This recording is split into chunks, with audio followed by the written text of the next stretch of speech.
even as top Afghan and Pakistani officials are heading to Doha for the peace talks on Saturday on 18th of October. Kabul has now accused Islamabad of violating the temporary truce after airstrikes in the Paktika region on Friday resulted in the loss of about 10 civilian lives and wounded about 12 others after the airstrikes in Paktika province. Now, the latest attack comes during a two-day ceasefire following week-long clashes triggered by earlier Pakistani airstrikes inside Afghanistan. Kabul said that it will, in fact, retaliate.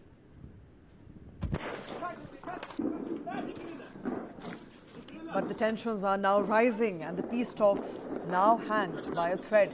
Pakistan's Defence Minister Khawaja Asif said that Pakistan can no longer afford relations with Afghanistan as in the past. In a provocative statement, Khawaja Asif accused Kabul of sheltering terrorists and becoming a proxy of India, conspiring with the banned Tehreek-e-Taliban Pakistan. The Afghan government has denied all allegations of harboring militants, but Pakistan is clearly running out of patience.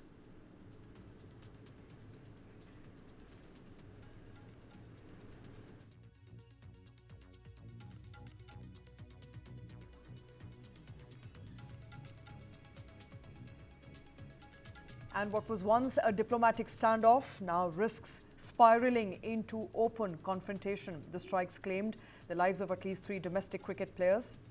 5 civilians were killed and 16 others were also injured. In a major fallout, the Afghan Cricket Board has now withdrawn from the upcoming Tri-Nation T20 series with Pakistan and Sri Lanka following the deadly airstrikes in Paktika province. The Tri-Series, which was scheduled for November, is now officially off the table.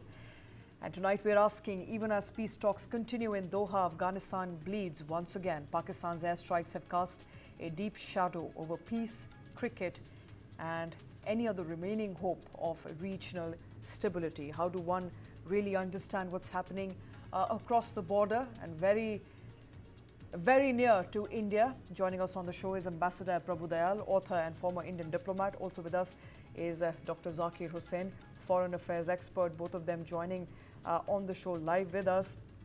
Professor Dr. Zakir Hussain, before I come to you, Ambassador Dayal, Pakistan is clearly now retaliating what has become a deadly day in the clashes which have erupted over the past couple of days. The truce is clearly now off the table.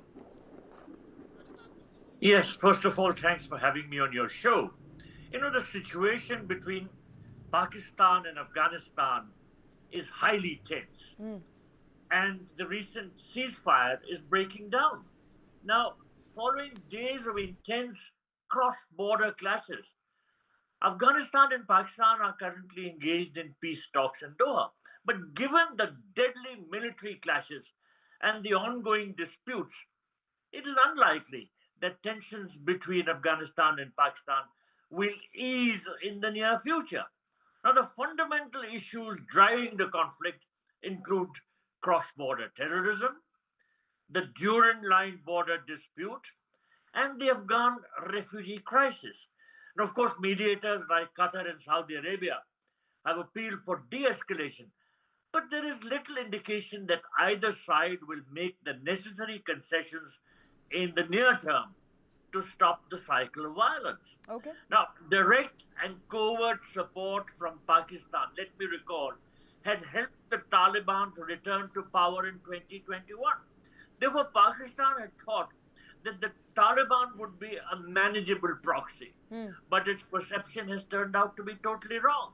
The new Taliban government has proved to be an independent actor, not Pakistan's proxy.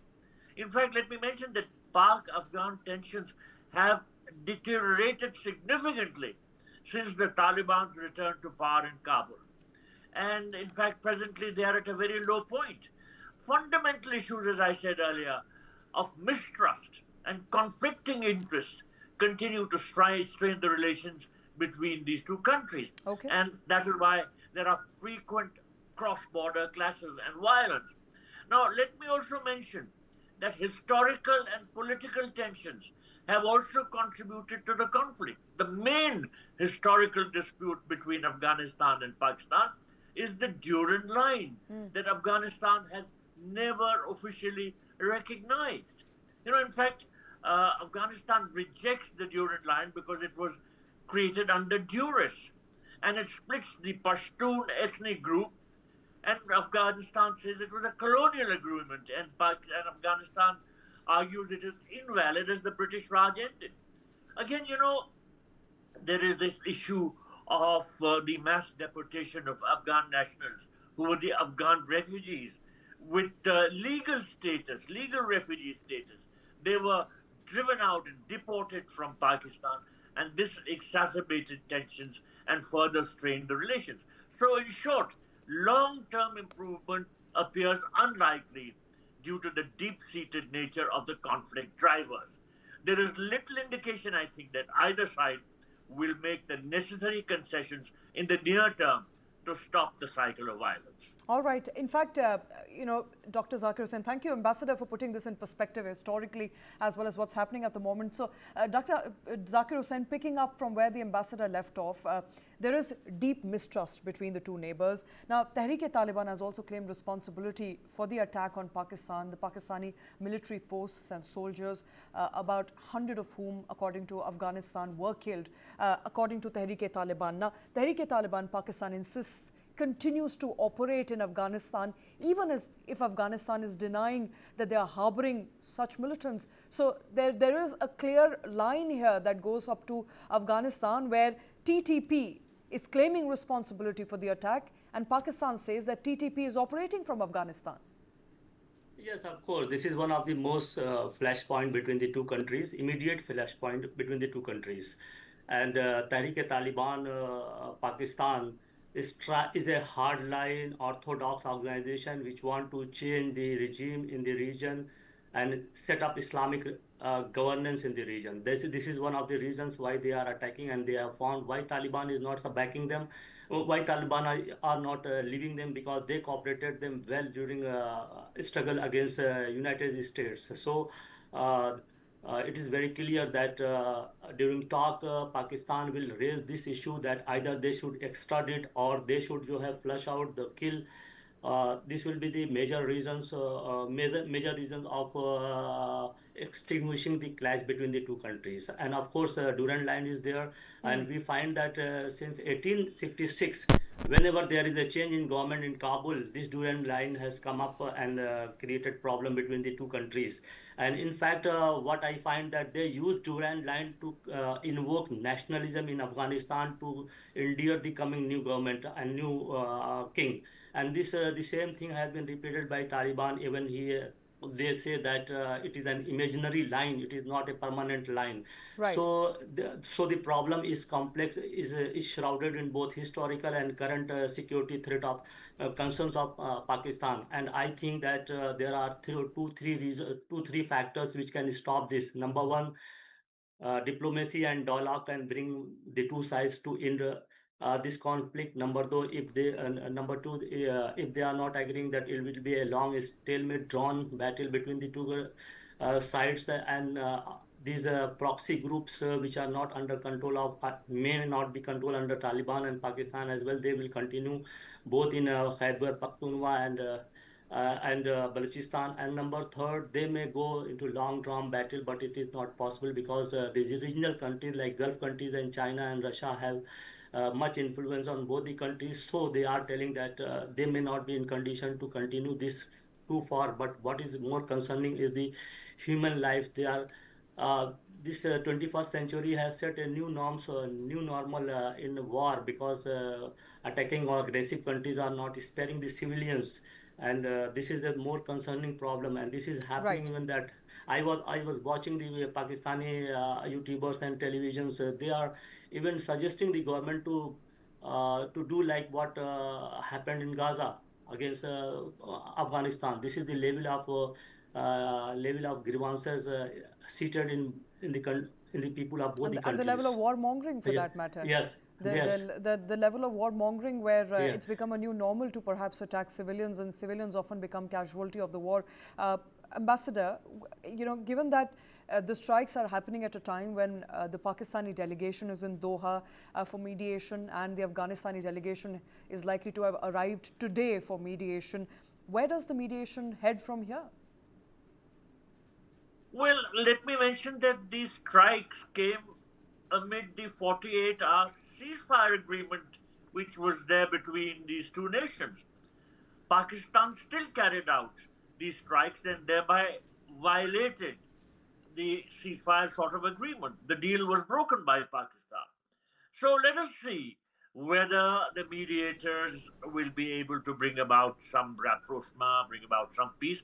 But as I mentioned in my opening remarks, the causes which lead to this conflict, the conflict drivers are so serious and so deep that I don't foresee any easy likelihood of the hostilities coming to an end so rapidly. I'm afraid that the conflict might continue and might even escalate. Might continue, might even escalate. That's the word coming in. Dr. Zakir Hussain, before I let the two of you go, what's the impact on India at all? Now, we've heard Pakistan saying that much of it is to do with India and the fact that, Afghanistan is acting on behest of India, although India has absolutely no role to play. That's the official line we're taking. But what's the impact you're expecting? Because our next door neighbor currently is fighting with its own neighbor. Of course, Pakistan has underlined the India factor in this conflict, and we see that the very day Muttaqi foreign minister arrived here, Afghanistan, and there was a clash between the two countries. And what worries Pakistan is that if this things continues and India's operation Sindhu is in the process, then Pakistan may not be able to manage the two-front war, and it is the major concern of Pakistan. While China has said, advised them, look, the larger picture of this conflict. Russia has also said, while American interest in Bagram Post. So what I feel that Pakistan is more interested in changing the Kandahar group of Taliban. It is more likely that America will also support like this. And 35 people are ruling Taliban, out of which 13 are with Kandahar side and rest are with non-Kandaharis young Taliban. So what I feel that if talks fails in Doha, Pakistan will try to do two things. Number one, try to chase an attack on TTP and increase its strikes in Afghanistan. Second, that it will also try to change the current Taliban government, and its ministry has already said that don't press Pakistan to think over changing the government and bringing more inclusive government there.